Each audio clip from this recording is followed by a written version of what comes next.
What's up, family? Jared the Bossman here. You're tuned into the Bossman Show on AM 1010, AM 1430, 1055 The King.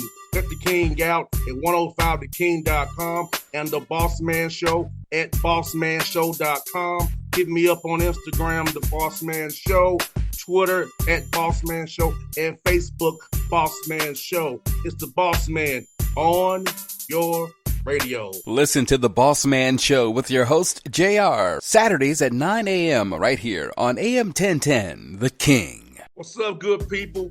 BetOnline is your number one source for all your betting needs. The latest odds, lines, and matchup reports for baseball, boxing, golf, and more. BetOnline continues to be the fastest and easiest way to place your wagers, including live betting and your favorite casino and card games available to play right from your phone. Head to the website or use your mobile device to sign up today and get in on the action. Remember to use your promo code BELIEVE, BLEAV, for your 50% welcome bonus on your first deposit. BetOnline, where the game starts. BS3 Network, changing the way you watch TV. Yes, BS3 Network, changing the way you watch TV, covering content and hot topics from A to Z, sports, music, society and culture, movie reviews, you name it, we have it. Check it out on bs3network.com or check us out on Roku, BS3 TV on Roku, as well as check out your favorite podcast on all podcast platforms or Spreaker.com/BS3 Network. You are now tuned to BS3 Network.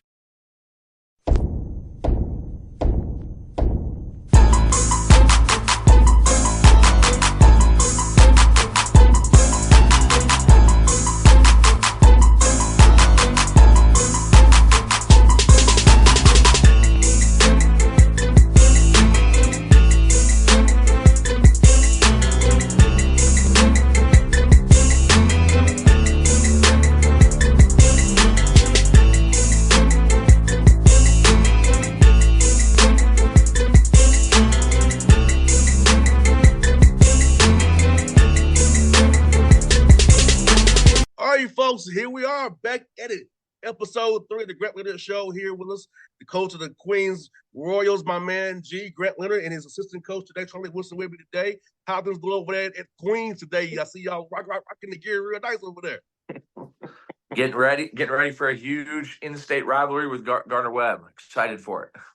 No doubt, man. And let me ask you, G, how are Thanksgiving for you and the team and the players, man? I know it's a time you got to reflect on how thankful we are to be able to be around basketball and cover sports and coach sports. How's it been for you all your team this holiday season so far, man?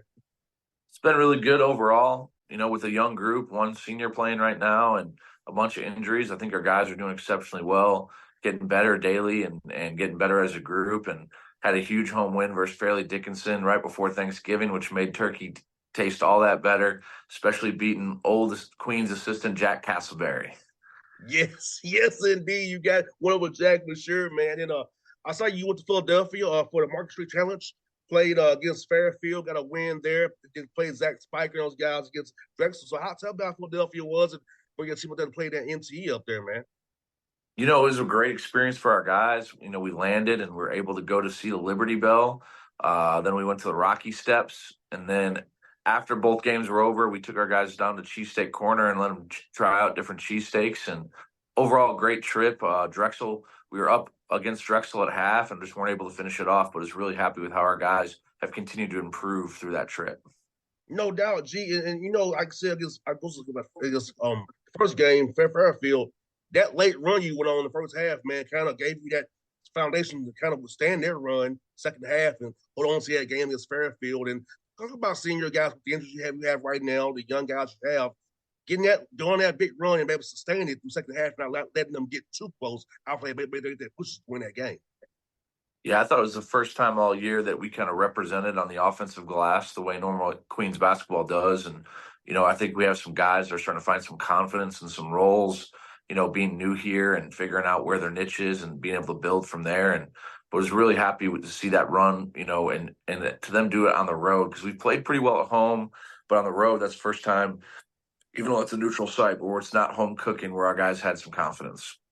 No doubt, G. What's good about that game is finding different ways to win. Because what I'm talking about. I both know Coach Wilson knows the same way. You can win different ways. Little things like rebounding the ball, crashing the glass, dispossession with the rebound, getting out of transition, getting deflections, turnovers, all those kind of things help winning. And when shots not going down sometimes, those things always can travel. Those things make a difference between W's and L's. Yeah, that's something we're working on. And Charlie here is our offensive coordinator and associate head coach. And he really works with our guys. And I told him the last game we struggled versus Richmond, but we had a lot of clean looks. I thought we got great shots almost every time down the floor. And so, I'll let him comment on that. But we're really just trying to get better and being able to figure out how to produce when we're not making shots. Charlie? Yeah, I think the biggest thing is we're trying to get our guys comfortable. Trying to figure out when we're getting what shots, so guys will be shot ready and play without hesitation. And I think early on we're a little bit hesitant in some of the stuff we're trying to do on both ends. And as we get this new group together and get a little bit more experience, and hopefully the injury bug gets the heck out of Charlotte, hopefully the hesitation part kind of goes away. Yeah, that's the thing about it, guys. Like G and Charlie's like, when you have to think about it, sometimes it slows you down. You don't play this naturally. Getting that natural play and feeling good about what you're seeing on the court, being confident in your actions, what you got to do on this action, this play. It's like, it's very amazing to see when a young man picks with a young man like, oh, I got it now. But I feel like those young guys are adjusting as you all throw that good stuff you all run to them right now. Yeah, it's funny. I talked to our guys just the other day, and when the team was originally built, if we weren't hurt, we were turning 65% of our minutes from last year. And with 2 injuries, now all of a sudden it's 33%. And so it's a big difference having those 2 guys out. And I think going forward, it's going to be a great experience for those young guys to play more minutes and be ready for conference time. No doubt, G. And I feel like this time when you get them, I know we hate injuries. We all hate them. But for it to happen, now you can get guys who say minutes now, experience now. So when it gets those tough Thursday, Saturday matchups, when you need guys to go deep into your bench and play, you have the confidence in those guys, that confidence in themselves that they can actually execute defensively and offensively what you all want to do and play Queens basketball the right way.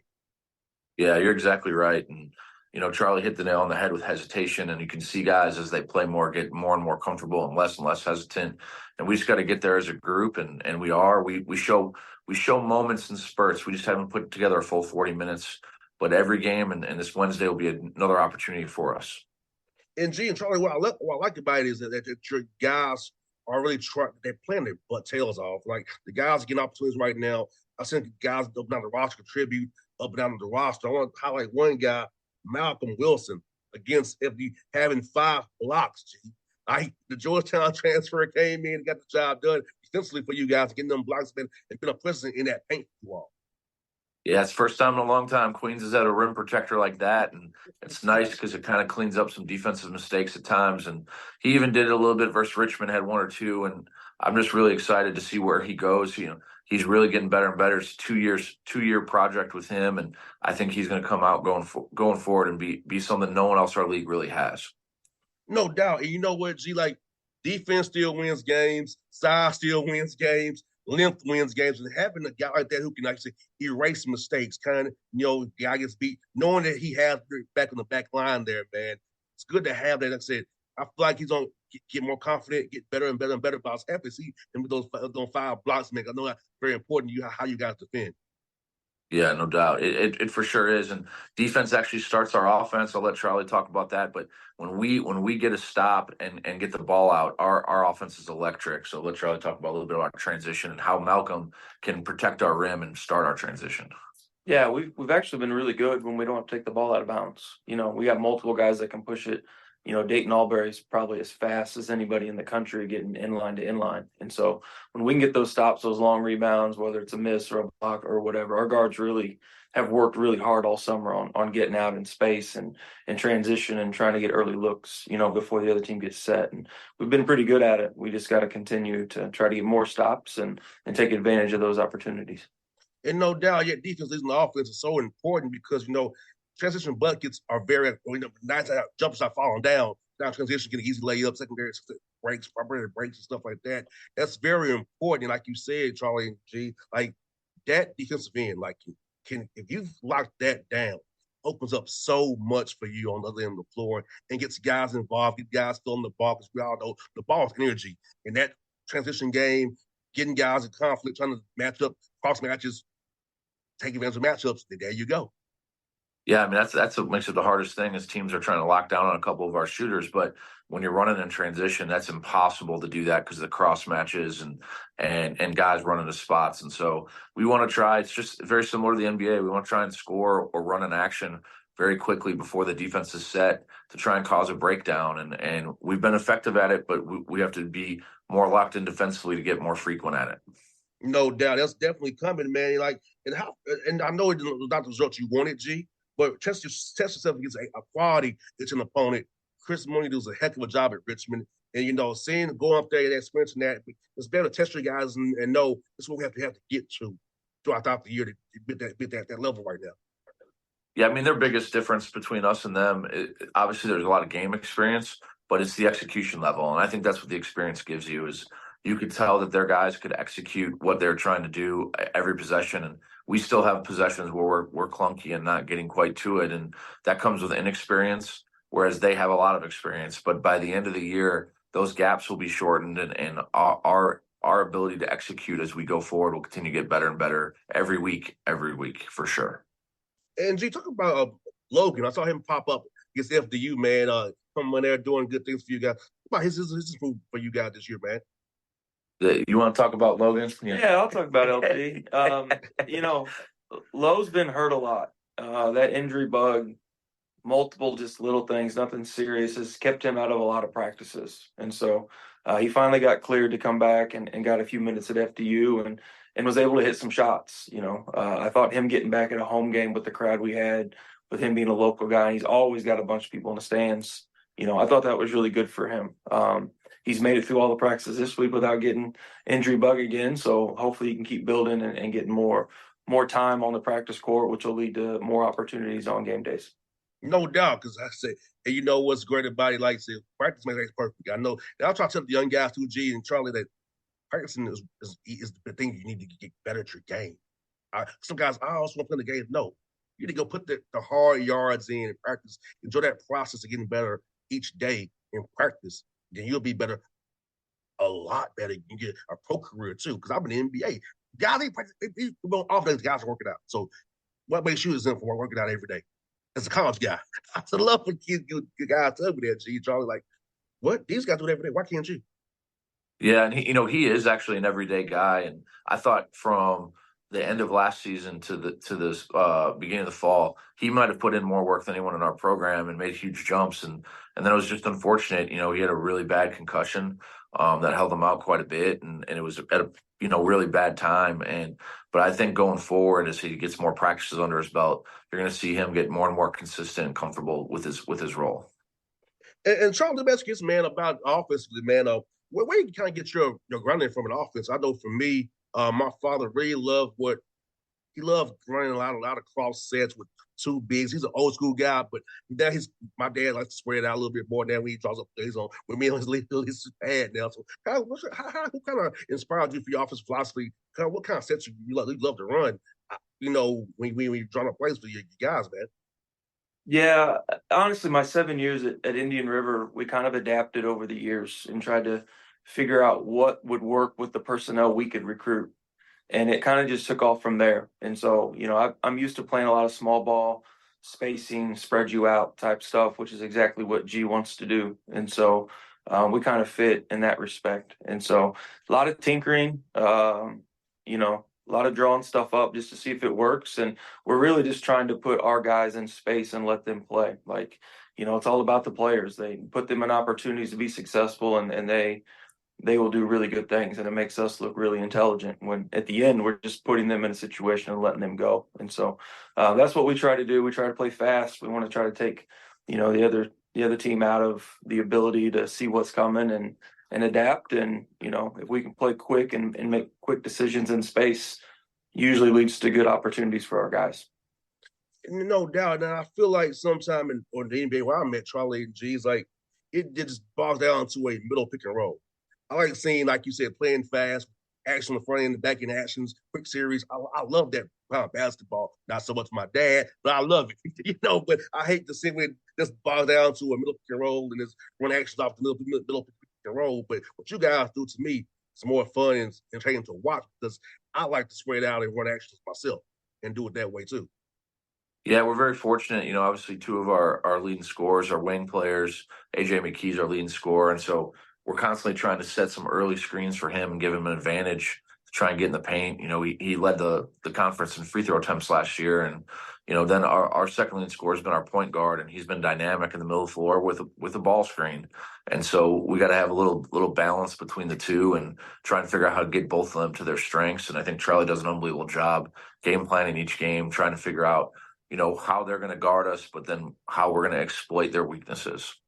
No doubt, man. And Charlie, let's this man about cutting your teeth in the NAIA level, in the JUCO level, and how that helps you kind of experiment and tinker, and also be able to know how to help GI because you have to do everything in that level, and being with him. So talk about that experience as well, Charlie, coming from NAIA JUCO to now being with G.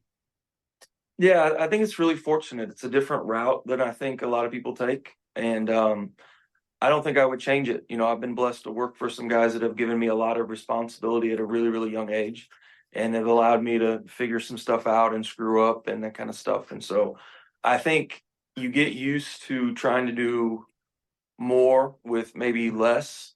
In some respects, maybe guys are just a couple inches shorter, not quite as athletic or whatnot. And I think the other thing that it really, really taught me is I value possessions. I'm trying to steal every single thing I can steal, whether it's a tip play, a free throw cross, a free throw break. Like I'm just trying to steal possessions because I know at the end that might make the difference in the game.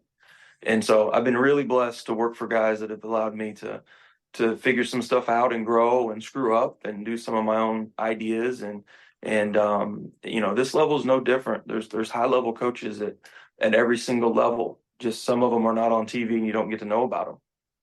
But some of the best coaches I've ever gone against were back in Missouri against, Rocky Lamar at Mid-America and Steve Jenkins at Evangel. Like those are Hall of Fame level dudes. And if you're not ready to go every night, you're going to it's going to be a long one. No doubt, man. Like you said, man, it's so fun to see guys like you and G who grinded. It wasn't just given to you. You didn't know the right person. You had to actually grind, cut your teeth. I think that's why you all do what you do so well. You're about the process because you all had to do it at every different level. And I'm the same kind of way myself. So talk about that grind though. I think that grind for me is what I enjoy the most. I enjoyed the most when I was working late nights on the radio 2 and 6 in the morning. That was fun to me because I was doing my own thing, cutting my teeth. So talk about that grind, man. Me or you? Go ahead. Either one. Well, the funny thing is like guys like us, I don't know any better because I wasn't given the opportunity. Obviously, anyone, if we were given the opportunity to go play at Duke, we would have. But that wasn't the path that was given to us. And so, if you want to make it, you just got to keep working. And so I think our whole program has that hard hat mentality. We don't have a lot of ranked guys or guys that, really came up expecting a lot. And so that mentality, that worker's mentality, like, hey, I got to take it and I got to take it every day and I got to prove people wrong, is really what makes our program, I think, separate at oftentimes that chip on our shoulder. And, the staff embodies that as well. Charlie's a huge part of that. And I just think that guys understand, like, look, we're all working for the same thing and we want to get to the same places and we're going to do it together, but we're going to do it by strapping on every day and going to work and getting better. No doubt, man. And it's funny, man, G, you say that, man, because you're not just privately, man. The process, man. For me, even what I do, it's a process. I also show up on the radio and be good at this stuff to study and read for this stuff, man. So it's like, man, I just enjoy the grind. Charlie, what about you, man, as well, man? Like I said, cutting your teeth like you did, man. Talk about how much you love the grind as well, brother. Yeah, I do. I think, again, I grew up in a different situation than most. And, I've always said that I have to make it. Like, I don't have a backup plan. My dad's a almost 80-year-old trash man. You know what I mean? Like, no, daddy's not making a phone call for me to get another opportunity. And so, when I moved my wife and newborn to Florida to try the Region 8 thing, like, it was, you better make it or else. And that's kind of my mentality. Like, you don't know how many opportunities you're going to get, and you have to work your tail off for the ones you do get. And so, every day is an opportunity, and we try to instill that in our guys. Grind it out, try to do everything you can that you can control, and the good Lord will take care of the rest for you. No doubt, guys. I think it's a great message what we all both are saying on this show today here. And G, before we go, man, tell the fans again how to come out and support you all against Garden, the Web, and Garden Christian on Friday, right? But you play them. Yeah, we got a couple of home games here coming up. Gardner Webb on Wednesday, which is going to be a huge, in-state rivalry. Then non-Division I, Carolina Christian, but then a huge game right down the road, right down I-77. We got Winthrop, and then App State following up here at the Levine, which is going to be a giant game because Charlotte is a huge hotbed for App State and all their alumni, and so that we expect packed houses on all those games. So it's going to be exciting. A bunch of basketball. Winthrop always claims that they're in Charlotte, but hey, we're in Charlotte. They're in the suburbs, and we're proud of that. But it's a great place to watch a game. The Levine Center gets rocking, and versus High Point and Fairleigh Dickinson, our crowd was phenomenal. No doubt, you're in York County, Winthrop. You're across the water. See, I know about Charlotte. G, I know about Charlotte. Exactly. You're in York, baby. You're not even Bird. Love it. Yes, sir. Hey, G, Charlie, good to talk to you as always, man. It was fun as always, brothers. It's been the Great Leonard Show here. Check those guys out. Chipper Queens as usual. Donate to them as well, to their basketball fun as well. So, G, Charlie, good to see you as always, brothers. Do it again real soon, man. Appreciate you, JR. Appreciate you. All right, see you, brothers. All right. BS3 Network. Changing the way you watch TV. Yes, BS3 Network, changing the way you watch TV, covering content and hot topics from A to Z. Sports, music, society and culture, movie reviews. You name it, we have it. Check it out on bs3network.com or check us out on Roku, BS3 TV on Roku, as well as check out your favorite podcast on all podcast platforms or Spreaker.com/BS3 Network. You are now tuned to BS3 Network. What's up, good people? Bet Online is your number one source for all your betting needs. The latest odds, lines, and matchup reports for baseball, boxing, golf, and more. Bet Online continues to be the fastest and easiest way to place your wagers, including live betting and your favorite casino and card games available to play right from your phone. Head to the website or use your mobile device to sign up today and get in on the action. Remember to use your promo code BELIEVE, BLEAV, for your 50% welcome bonus on your first deposit. Bet Online, where the game starts. What's up, family? Jared the Bossman here. You're tuned into the Bossman Show on AM 1010, AM 1430, 1055 The King. Check The King out at 105theking.com and the Bossman Show at bossmanshow.com. Hit me up on Instagram, The Bossman Show, Twitter at Bossman Show, and Facebook, Bossman Show. It's the Bossman on your radio. Listen to The Bossman Show with your host, JR, Saturdays at 9 a.m. right here on AM 1010, The King.